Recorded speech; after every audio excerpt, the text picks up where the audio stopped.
guys, thanks for checking out this episode of Corey's Car Review. We're here with Joe. Joe, I want to tell you how much I appreciate you sharing all this with us, and I'll let you explain to us where we're at. Okay. Well, this is the heart of Route 66 Auto Museum in Sapulpa, Oklahoma, and we're right on Route 66. It's right there. It's been here since 2016.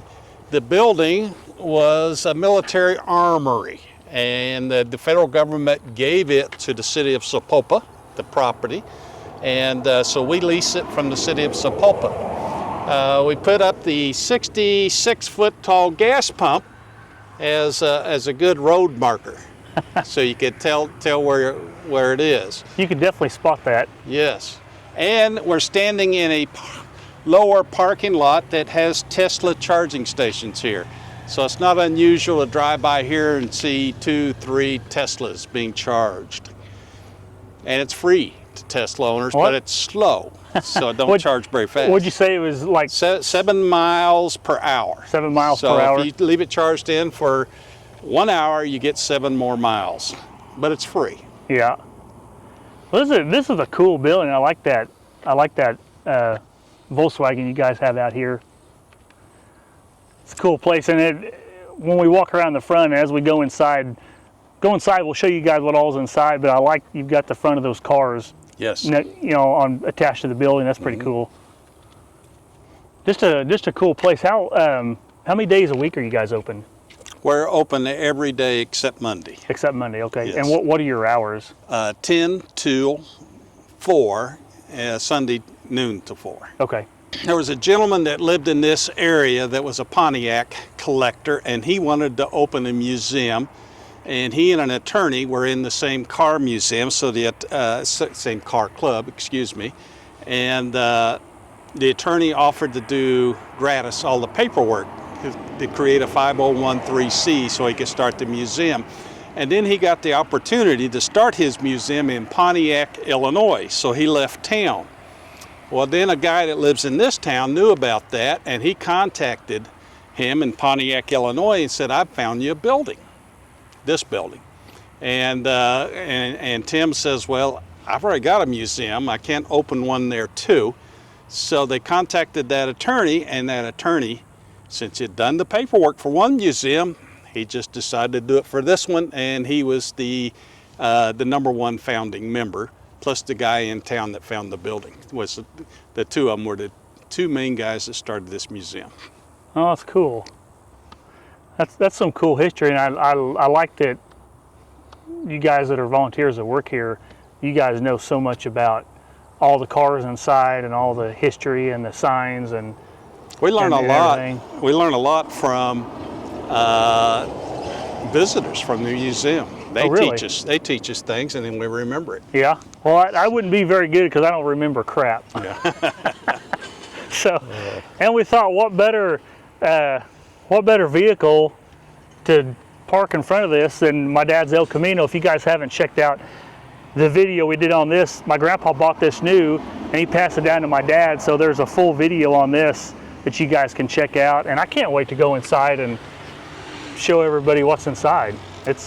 There's a lot of cool stuff. Oh, and then you said that you guys are wanting to expand it another 5,000 square feet. This is an L-shaped building now, and when we get done, it'll be a rectangular building. Okay. So we'll have a room for another 12 to 15 cars. Oh, cool. And then we'll have a banquet facility at this. We're going to have a glass end at this end, overlooking the gas pump, and that's where we'll have banquets and things like that. Okay. Well, I appreciate you taking some time, and I can't wait to go inside and.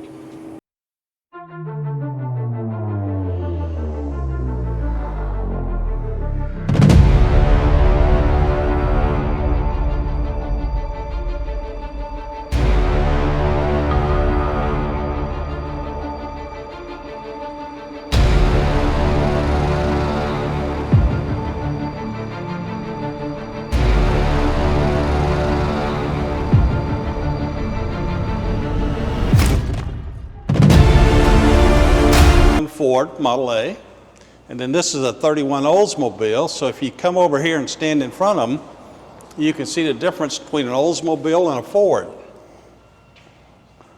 You can tell that the Oldsmobile looks a little more luxurious. And then this big car here is a Lincoln, 1936 Lincoln, with a V12 motor in it. And if you look down the side, you'll see it's what we used to call a touring car, convertible top. It is a convertible because the windows roll up and down. If there's no windows, we call it a touring. Now, these two cars are both Chip Foose creations. They're both owned by a Canadian. The Imposter was taken to Detroit to compete for the Riddler Award in 2015. It won the Riddler Award. A gentleman that lives in Claremore named Steve Mank was there, and he's good friends with Chip Foose. Anyhow, he got to talking to the Canadian. The Canadian hired him to be the caretaker of these two cars. Take it to car shows and watch over them. Anyhow, Steve Mank told me that Chip Foose had a sister living in the Pawnee area. And he went to visit his sister, and he invited Steve Mank to come over and see him. And they were sitting in Click's restaurant in Pawnee. And Chip Foose had not started this car yet. He drew it out on napkins, what he was going to do. And Steve Mank still has those napkins. Wow. That's some cool history. This started out as a yellow 65 Impala, and then they took a 2011 Corvette that was blue, merged them together. So you see the modern Corvette motor, the modern Corvette interior, the modern Corvette door handles, and then he added 1960s Corvette details in the fender, the spine in the roof, and then if you look on the back, you'll see the gas cap. And he modified the car a lot. Like he changed the angle of the windshield to be same as a Corvette. And one detail in the front, anybody that watches Chip Foose's shows knows that he always tightens up the bumpers. So you see this gap? This gap landed right here on the real car. Drove him nuts. He had to modify all the metal so that gap landed between the headlights.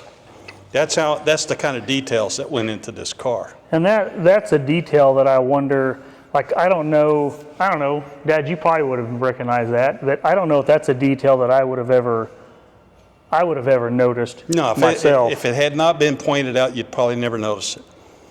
Now the car beside it is called Hemisphere because it has a Hemi motor in the back.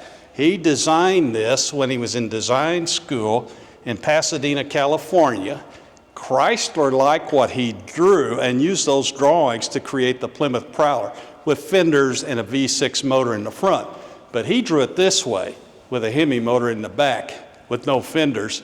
And 16 years later, he got to build what he drew.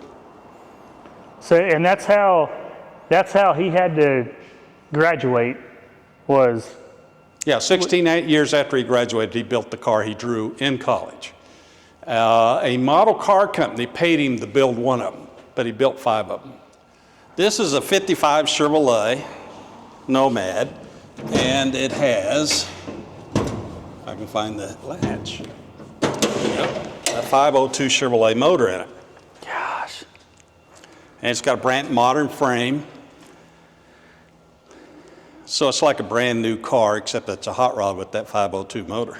Oh man, I bet this would be fun.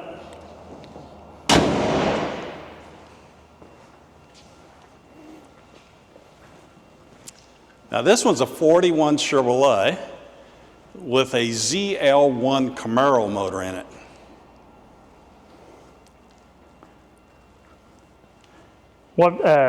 How much horsepower do you think this 55 has and then this one has? I would guess the 55 has 600 and this one would probably have 500. Man. See, that's what I would want. When it come from the factory, it might have had 80 horsepower. Right. This is a 56 Ford. It's maybe there to go. Yeah. They called them a Thunderbird Special. Okay. 312 motor. What are we doing? Look how clean that firewall is Yeah. for 28,000 miles. there was a truck that we showcased at the car show that still had the all the dealer markings on the firewall. Yes. It was all original. That was cool. Yeah, this was routed out. I mean, these two pads and those decals were missing. So I bought the decals, reproduction decals, and those pads, and Albert and I put them back all on one day. I donated them to the museum.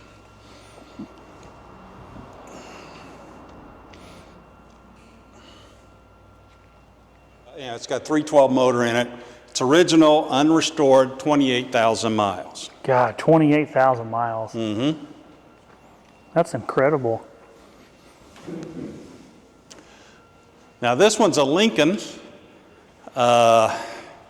not the Continental, it's just a Lincoln, but it has the B12 motor in it, just like the other Lincoln at the other end of the room when we started with. Okay.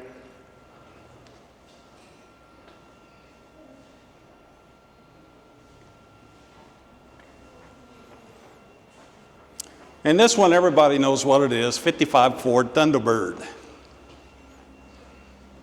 And you, well, I don't remember what you told me the story was about this. It's owned by the former mayor of Tulsa, the second lady mayor of Tulsa, Kathy Taylor. Okay.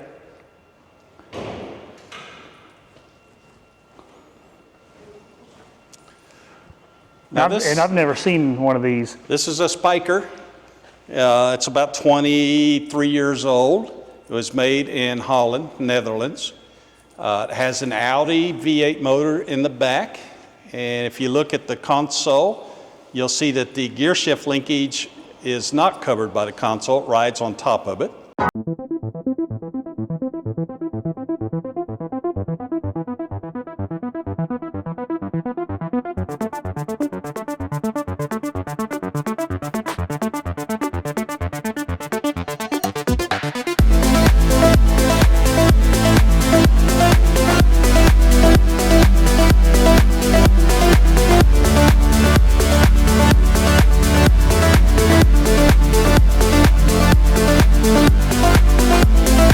This is more fun to drive than a Ferrari, a McLaren, or Lamborghini, but it's not as fast as those three cars.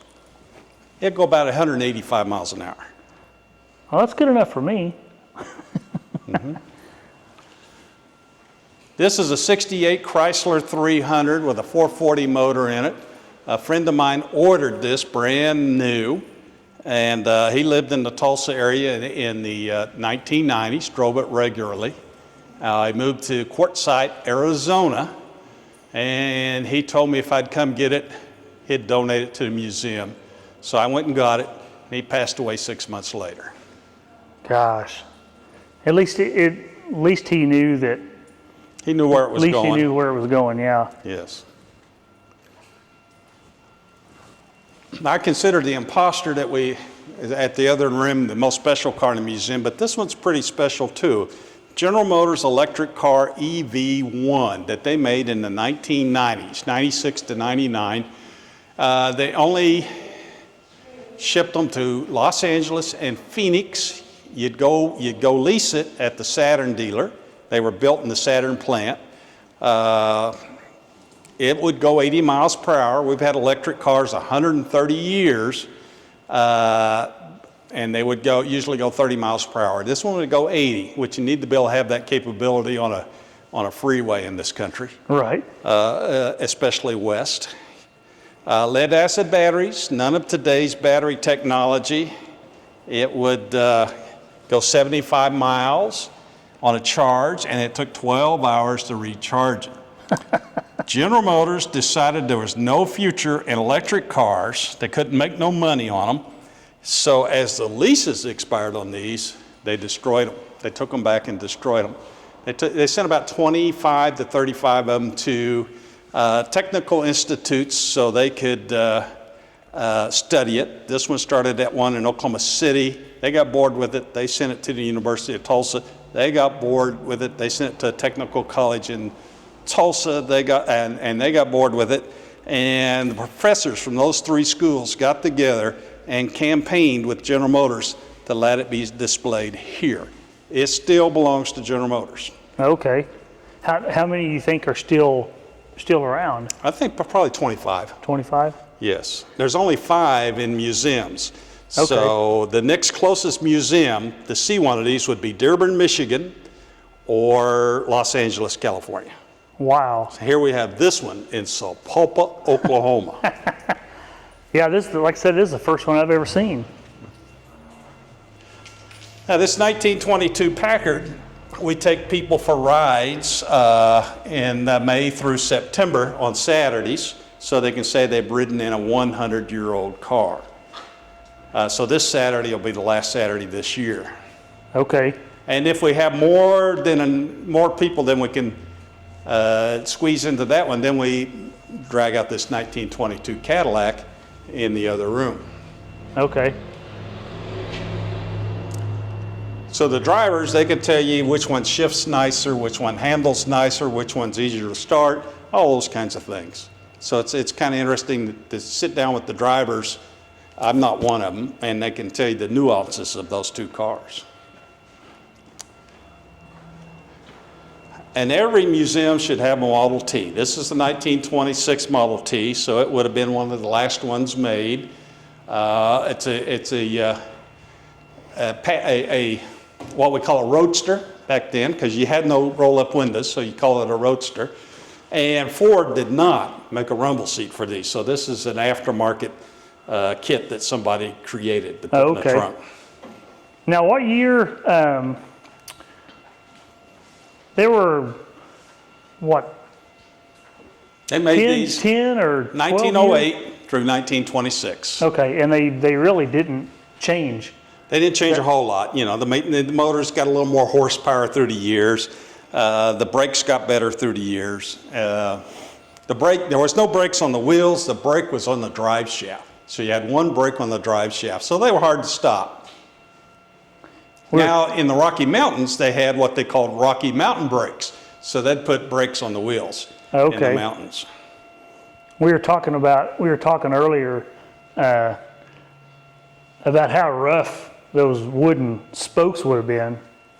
The wooden spokes are made out of hickory, the same type of wood you use on a hammer handle all these years. Okay. They'd last forever, you know, as long as you keep them up. I've seen people driving these on car tours, like in Utah, and because it's so dry there, they'd try the wheels would get a little loose, and you drive through a creek and get them wet, and they tighten back up. That's funny. Now this one is a Singer Porsche. This body style, which they made about 5 years, you'd take the Singer, and they would modify it. And they'd charge you $450,000. But they'd upgrade the motor. They would replace some of the metal panels with carbon fiber or aluminum, and you'd pay $450,000 for that. I've seen 3 of these go through auction this year. All 3 of them brought $1.3 million. Jeez. And this one was completed in the year 2000, so pay $450,000 in addition to whatever you paid for the car, and sell it for $1.3 million. Jeez, that's crazy. This is a 55 Jaguar. That's what Jaguars look like. They're Jaguar Roadsters. Of course, they made 4-door sedans back then too. But those are just a beautiful car. Have an inline 6-cylinder motor in them. The jukebox works, and if we have children on tour here, and I come over here and push these buttons, they're just mesmerized, and they go in a trance watching this thing work and listening to it. Right. If you like Studebakers, in this corner, you can see the Studebaker S on these products, and it even says Studebaker there. That's what you'd buy at the Studebaker dealership to clean your car. All manufacturers did that. You could get Chevrolet at Chevrolet ones, and Studebaker at Studebaker, Ford at Ford. So what do you think the last time you could get those? Well, Studebaker quit selling cars in this country about 1967. Okay. So probably 5 years before that. Okay.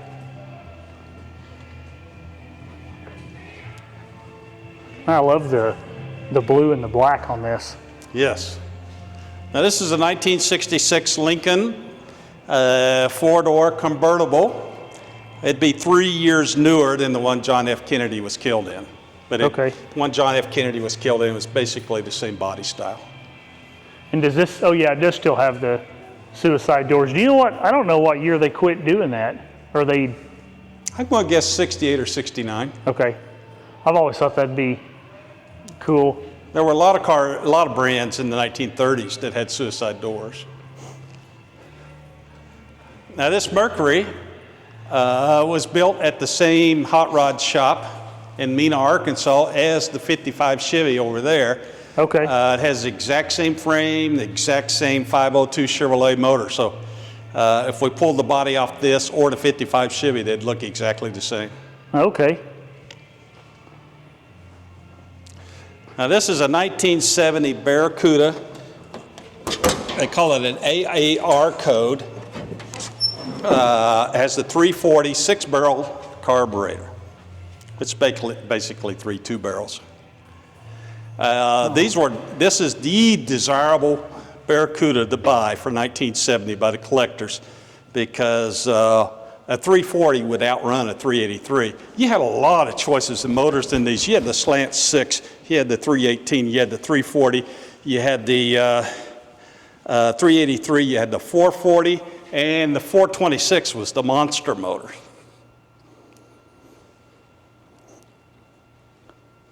Blue interiors. So you had a lot of choices in motors back in that era. Right.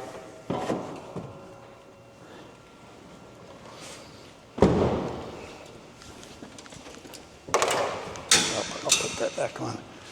57 Ford hardtop. If you look in the trunk area, you'll see a box in the trunk. That's the only room you had to store stuff in because the top had to fit and the rest of it. Okay. No computers then, and so this top operated on relays, 48 relays. So if one relay goes out, you got to hope it's not the 48th one you try. Now most people don't realize it because the 57 Chevrolet next to it is so popular. Ford actually outsold Chevrolet in 57. So the 57 Really? Ford was more popular than the 57 Chevrolet in 1957. Okay. Now if we look at the all the options, back then you could go order one of these cars and you had a choice of 30, 35 colors, both the exterior and the interior and two-tone. You had a lot of choices, and then you had all the options you could order. One here is a GM electric shaver. Really? So in 1957, we'd go down the road getting distracted shaving compared to today, talking on our cell phone. I had no idea that was a factory option. Yes. And it came with a bag of like face powder or aftershave. The bag on this car's never been opened. Really? In the hallway, we have a plaque for all the founding members that put up the money to start this museum. I did see Lina's and Richard's down there because she's the one that I talked to on the phone. Mine's up there too. And here you can see the pins from all of our visitors. We've had visitors from 100 countries, all 50 states. Our last state to visit was Vermont. We ran out of room for the United States, so we put up another United States. I always like to tell people that this town is Humpty Doo, and it's real. There's really a town called Humpty Doo. And what was the story you said? I had a couple came? come in there 4 years ago, and they told me they were from Humpty Doo. I didn't believe them. I Googled it, and it really exists. And then this year, a couple came in and said they was from Northern Australia, and I said, Humpty Doo? And they said, yeah. They were shocked that I knew about Humpty Doo. You tricked them. And they have a pub in Humpty Doo you can ride your horse in and get a beer. We have a seek and find for mostly children, but anybody can do it. And one of the hardest things to find is this Mickey Mouse Oh yeah. in the museum. Yeah, you told me about that. I Yeah. don't even know if I would have found that. Yeah. So it's impressive when they do find it. Yeah. Is that the GTO that you guys used on that shirt? Well, it's a different one, but that one's sometimes in this museum. Okay. And one of our top volunteers, Albert Polk, owns that car. Oh, okay. We call this Albert Hall, after Albert Hall in England. But we named it after Albert. Now, I can tell you a story about Corvairs. One, I saw these wire wheels, and so I looked it up and did my research on them. That really was an option available in 1962. Really? Wire wheels. And I had one of these at age 15, and this is your speed control, this fan belt, because every time I got to 90 miles per hour, that belt would come off. So I learned not to drive over 90. You know, I think what is so cool, and I was telling my dad about this earlier, is I noticed this one's a 4-speed, Yes. and I noticed that's a 4-speed. Mm-hmm. And like, it's so cool that that was just, That was normal. that was normal. Especially on small cars. Small cars almost always had standard transmissions. Now, you could get this with an automatic, a 2-speed automatic. It just adds so much, I feel like it adds so much more character. Being a car guy, a muscle car guy, to look in there, and you know, it's a car that looks cool, but then you see the 4-speed in there. Amphicar, you can see the propellers underneath. We put the mirror in so people don't have to bend over quite as bad. German-made car, but it's kind of an international car because it was designed in Italy, and it has a British Triumph motor. This is the first one that I've seen in person. Mm-hmm. Have you ever rode in one on the lake or anything? I have not. I would love to find. There's a company in California that makes a fiberglass, a Jeep Renegade looking vehicle that has a lot of the same components, and that's about $200,000 for a new one. I'd love to find someone that's got one, and I think that'd be pretty fun. Oh, I think it'd be a blast. Now this is an Austin. They call it an Austin 7. You know how we have the local car shows here, and you'll go see all the shows. If you go to local car shows in England, there'll probably be one of these at every car show. Okay. It's very popular in England to collect. This is a 1924 model, and a couple in this town was on their honeymoon in England in 1924, bought this car to tour England, brought it home with them, and it's been in this town 100 years. Wow. It still belongs to that family. That is cool. Here in Sapulpa, Oklahoma. Now this is a Messerschmitt. Messerschmitt made the German warplanes in World War II. They were banned from making airplanes for 12 years after the war, so they made automobiles that looked a lot like an airplane. And what'd you say the top speed of this one is? I don't think I mentioned the top speed, but it would get 75 miles to the gallon. And Okay. In the 1950s, gasoline was very, very expensive in Germany, so this was a popular car because of the gas mileage. Maybe that's what I was thinking about earlier, was the fuel mileage. Now this is the BMW Isetta. The BMW, all their factories it was in what we call East Germany. So they lost everything. They had to start, they made some very exotic cars compared to like the Packard and the Cadillac we saw back there, and smaller cars.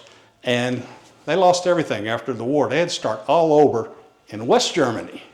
And so they made cars about this size because they didn't have the space to make big cars. And they made a lot of motorcycles, primarily motorcycles. So this is the Isetta. And if you remember the TV show Family Matters, Yeah. that's what Steve Urkel drove.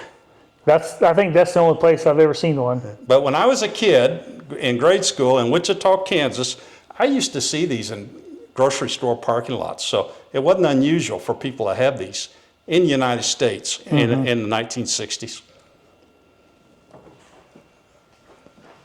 And if you want to move this car, you can almost pick it up and set it aside. Oh. This is our military corner. All these military drawings you see on the floors and the walls were here when we leased the building. Okay. And so this is our dedication to the military folks. This is a Ford brand Jeep, Still made in 63. I knew Ford made them during World War II, but I didn't realize they were still making them in 63. So this one would have probably been what you'd see in Vietnam. This is a Willys brand, and this would have been typical in the Korean War. And if you need parts for one of these, you go to Vietnam. We left a bunch of them there, and they've been smart enough and entrepreneurial enough to take them apart and sell them back to us by the piece to restore our Jeeps. This was the one that I said at the beginning that I completely walked by it and didn't even realize it was there. Well, this says Phillips Motorbike on it, and it has a Whizzer motor, which was fairly common. You could buy a Whizzer motor back then and make you turn your bicycle into a power bike. I see. Well, my dad noticed still got the pedals on it. Yes, well, you could pedal them too. Okay. Yeah. And the sidecar. Mm-hmm. I think this is probably one of my favorite cars in here. Oh, it's a beautiful car. It's called, they nicknamed them the Birdcage. Maserati made about 30 of them. It's got, this is 1959 technology. So you got 8 carburetors, 4 cams, 2 ignition systems, 2 spark plugs per cylinder. One run off the distributor, the other one ran off the magneto. That way it runs smooth, no cutout at 180 miles per hour. These were raced on European tracks like Le Mans and places like that. And they were winners back then too. And you promised later that you'd fire it up and you'd drive it down the hallway. We used to fire it up regularly, but it created so much fumes and smoke that we quit doing that. Now this is our racing corner. We got a John Zink. People are probably forgetting it, but John Zink was big in the racing in the 50s and 60s, Indianapolis 500 dirt tracks.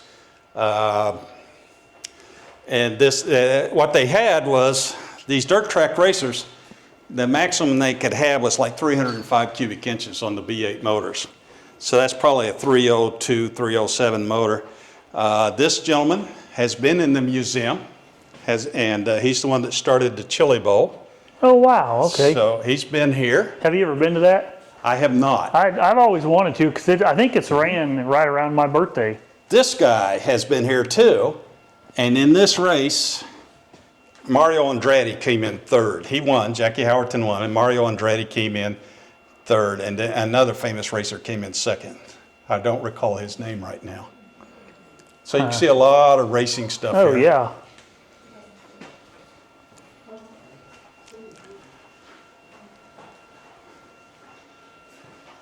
This drag bike was made 3 miles from here. Really? Yes. The gentleman, he makes choppers, like you've seen him make choppers on TV. He makes choppers and customized bikes and racing bikes. And he told me that the bulk of the bikes he makes are sold to Hell's Angels in California. Really? And they're made 3 miles from where we're standing. That's cool. This is a 1905 Cadillac. That's about what Cadillacs looked like from 1903 through 1907. It was started by Henry Ford. Now it was called Henry Ford Motor Company. Not Ford Motor Company, but Henry Ford Motor Company. He had 12 investors. You won't find that number in any history books, but I was standing here telling this story without the word 12, that I didn't know how many investors there was, and there's a guy standing over there, and he come running over here. He was Henry Leland's grandnephew, and he knew there were 12 investors. He said we talked about it every Thanksgiving growing up. Really? And anyhow, those 12 investors were not happy with Henry Ford's progress. They hired Henry Leland to come in and tell them how to get rid of everything and shut it down. Henry Leland says, I think you got a good product, you don't have the motor. I have a motor that he's been selling motors to Oldsmobile. He had a new motor. Oldsmobile said, we don't want a new motor. He said, I'll sell you the new motor and you're going to be good to go. Well, they hired Henry Leland to take over and they changed the name to Cadillac. Wow. And so Henry Ford left and started Ford Motor Company, the Ford Motor Company that's still here today, and basically made the same car, except his had a 2-cylinder motor, Cadillac had a 1-cylinder motor, and you paid $100 more for a Ford. Really? Yes. And then in 1908, Henry came out with the Model T, so everything changed then. He became the low price field, Cadillac became the luxury car. Yeah. So they swapped places. Right. Wow, that's some history that I had no idea about.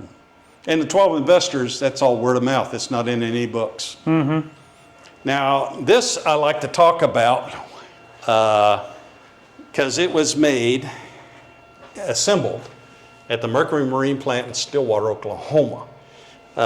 Corvettes in the 80s had 180 horsepower. And they came out with this motor in 1990 for the ZR1 model with 375 horsepower. So it was a really big sensation. They more than doubled the horsepower overnight. And so Mercury Marine assembled these for General Motors, 5,000 of them over a 6-year period. Half of them went in Corvettes, half of them went in Mercury boats.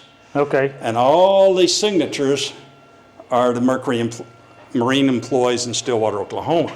So they'll come in here, ex-Mercury Marine employees will come in here and look for their signatures. And I've seen them take 45 minutes to find it. Really? Even though they signed it, they forget where they signed it? Yeah. The only reason I knew that is because there was a gentleman, a friend of mine, that he had a green 94 ZR1 we did a video on, and he told me about that, and I didn't realize that about the motors. Well, the guys that have owned Corvettes most of their life and get new Corvettes every few years, they tell me this was one of the best cars they had. Really? Of all of them. And if you drove them regularly, they performed very well. But if you parked them and drove them as a collector car, you have a lot of problem with fuel injectors. Okay. So if you use them, they run good. If you let them sit, the fuel injectors go back. Well, I know that doesn't look like a Chevrolet motor because General Motors owned Lotus at the time. So this was a Lotus engineered engine. Okay. And like the Maserati, we looked at how wide it was with the 4 cams. This has 4 cams also. So you can see how the technology advanced from 59 to 90. With Dustin, when he would drive his, he would always keep it, he wouldn't shift unless it hit 7,000. That's where he would shift at. Yeah. And man, the sound of that, when you get a V8 at $7,000, man, it's a whole nother sound. It's pretty cool. I like all these engines here. That's a V12. The most popular for people to look at is, of course, the flathead Ford V8. There were a lot of these made from 1932 to 1953. And then that's a 460 Ford motor there. Those were in Lincolns and like 1-ton trucks. Okay, in this room, it's kind of the library. You see a lot of magazines over here. I'm going to guess they're on loan. They belong to somebody. Here on this table, we have the awards we've been getting as a Route 66 attraction. Oh, that's cool. Over here, we have a pretty cool book, this one. This is Car Collections of Oklahoma. And I've met the author and the photographer, Ann Sherman. But these are just car collections in Oklahoma that she went and photographed and then created this book. And probably a third of these people are now deceased. And these cars have been dispersed around the world. Huh. So... Car Collections of Oklahoma. I'm going to have to... let me see. I'm going to guess she wrote this about 2015. Okay. But it's kind of the who's who of car collectors in the state of Oklahoma. And it'd be a 10-year-old who's who.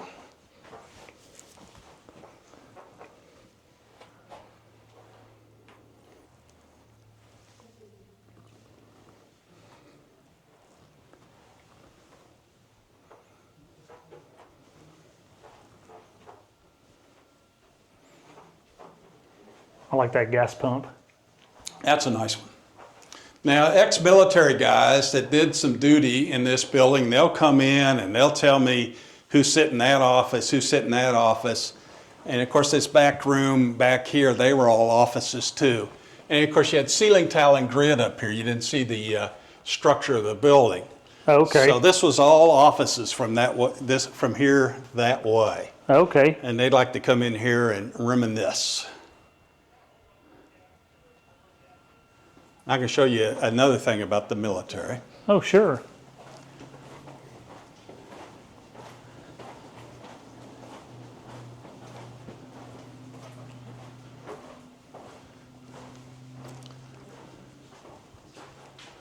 There's the safe.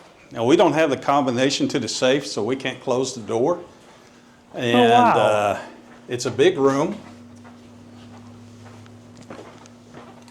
And we're guessing that they kept ammunition and things like that in here. Wow.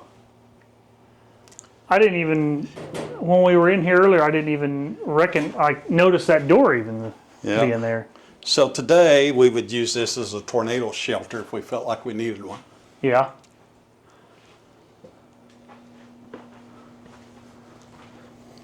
And your souvenir room. Gift shop. Our popular seller, of course, is hats and shirts. And foreigners love to buy these American tags to take home with them. Yeah. That's one of their favorite things to buy. This was a shirt that I'm going to get. Now that is, that looks like a 70 GTO, and Albert owns a 71 that looks a lot like that. Oh yeah, that was his in the picture. On okay. that picture, yes. And now tell me the story with this used to be in the McDonald's at 91st and Memorial, and then there was another one that looked like a 57 Chevy. And then at some point, it was kind of a retro McDonald's. You know, it looked like it was 40, 50 years old. And at some point in time, McDonald's said, nah, you got to catch up with the rest of us and make it modern. So all this stuff had to go. I remember, you know, obviously there's an age difference, but I remember McDonald's having these in there, and how cool it was to sit on it. Oh yeah, yeah. A lot of people have their picture taken sitting there. And you were telling me a story about that tag behind you. This is from the riot in McAlester in 1974. The prisoners, they burned down the area where they made tags. And from here before, they were all made in McAlester. They actually took down fence. The National Guard had to go down there and surround the property. And at one point in time, guys that were in the National Guard then told me that the prisoners were out there visiting and looking at the National Guard and thinking, we can take these guys. So they started walking toward the National Guard, and then the National Guard commander said, prepare to fire. And you heard the click of all those guns. And the prisoners heard it too. And they kind of thought a minute, and they walked back in the prison, and the riot was over. But now the National Guard guys picked these up and took them home as souvenirs. A lot of them did. Yeah. So they're not hard to find because, you know, they're getting at an age they want to get rid of stuff. Right. And then this one, all of these years were made in Arkansas. They weren't even made in Oklahoma. Okay. So I don't know. I think they came back to Oklahoma at some point in time, but I don't know when. But these would have been made in Arkansas, whereas all of these would have been made in McAlester at the prison. Prior to, I'll tell you another story over here. I think Oklahoma had a tag for the first time in 1915. Prior to that, a town would have their own tag. Like Tulsa had it, Oklahoma City had, even Broken Arrow, Oklahoma had one. A lady I know that lives in Broken Arrow, that's well known in the old car hobby, a guy in Massachusetts mailed her one free that said Broken Arrow on it. Wow. It's worth $5,000. 5,000. Yes. Wow. Broken Arrow would have been. Did you know that? I didn't know that either. Tulsa would be worth a little less. I've seen Tulsa ones at auction. They go from $2,000 to $3,000. I didn't know. Jeez.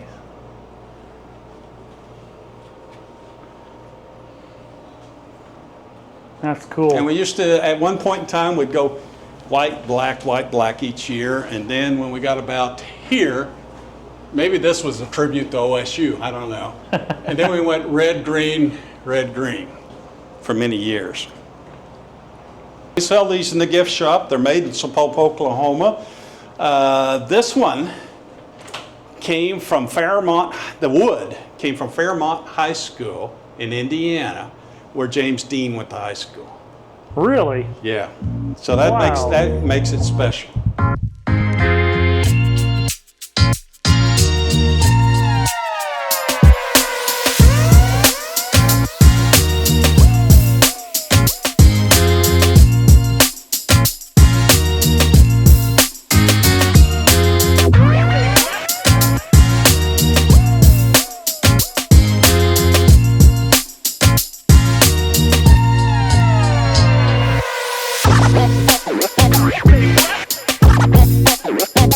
Get wild.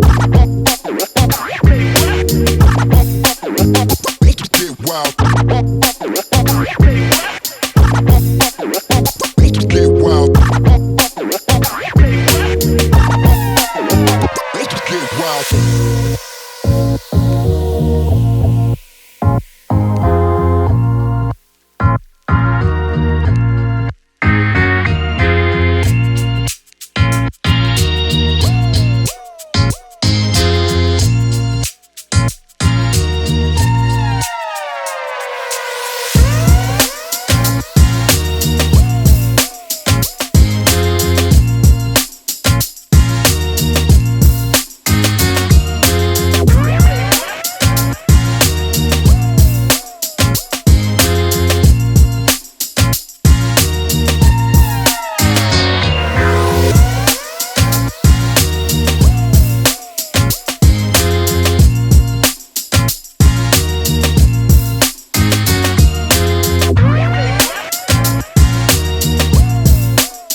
Get wild. Get wild.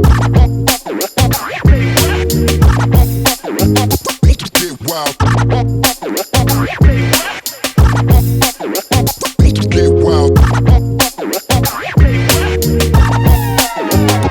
Get wild.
wild.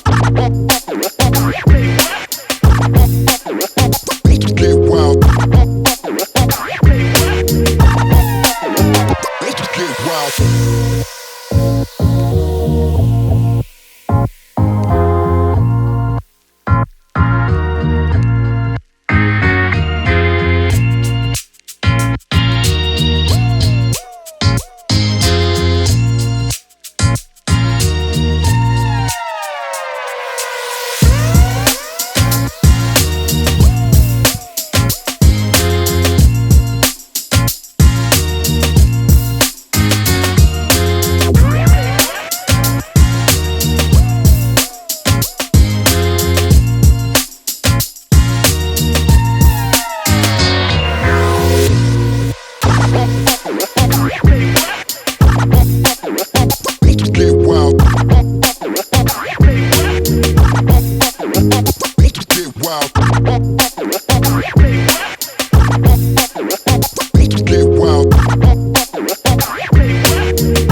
The movie Topper, starring Cary Grant, I think 1937, might have been 1938, but he drove this car in the movie. And at the beginning of the movie, he wrecked it, and he and his wife die and become ghosts. And they start haunting the banker named Topper. Well, Topper got the car and fixed it up, and he started driving it. But anyhow, this is a photograph of the car, and this gentleman was the caretaker of the car at the studios, and his grandson lives in Broken Arrow. Oh, wow. So he brought it by. Oh, it is 1937. So he brought it by, and so we could display the picture. I think we need to put it in a more prominent spot. Right. That is cool. But I've always been in love with that car in that movie. And I've been told it was a Buick, a modified Buick.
and it has the capability of being started after a long period of time. And one of the ways that that takes place is that there are small cups here on top of each of the cylinders. And you would fill these cups with fuel, and then you would open these small valves and let the fuel drop into the cylinders. And that's one way that these cars were capable of being started after they had been sitting for a long period of time.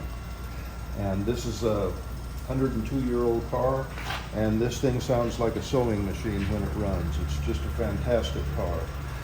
It was donated to us by a local attorney who said if we could get this car started and get this car to run, that he would let us use it to give rides to people on Saturdays. And we were so successful in doing that for him that the Cadillac on the other side of this wall received the same treatment from the same individual, and that's the other car that we get rides to the general public on Saturdays. Oh, that's cool. And you said that there was that can mounted right there. Yeah, we don't have the bracketry, the bracket that goes on here, but there was a small can on here, like an oil can, old style oil can, and you'd think it would be for oil, but it was actually for the fuel that you would utilize to fill these cups if the car had sat for a long period of time. That's cool. I didn't know they I've even never did seen it on anything like another- that. I've never seen it on another vehicle. Some pretty cool history.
I couldn't think of a better car to end this video with than probably my personal favorite in this museum. This and that 55 Nomad is probably my favorite, but they were kind enough to let me sit in one. So I'm going to attempt to see how they got in here.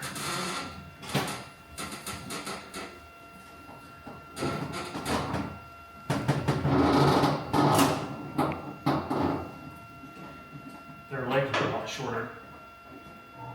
God. Man. I can't imagine driving this thing at 150, 160 mile an hour. Well, I have to have goggles on, obviously, because I'd be eating bugs right in my nose. But man, this thing is so cool. I hope you guys enjoyed this video. Make sure you give me a thumbs up, hit that subscribe button, share these videos with all your friends. Let's see what other museums we can go check out, and I can't wait till next time.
Oh, that's not bad.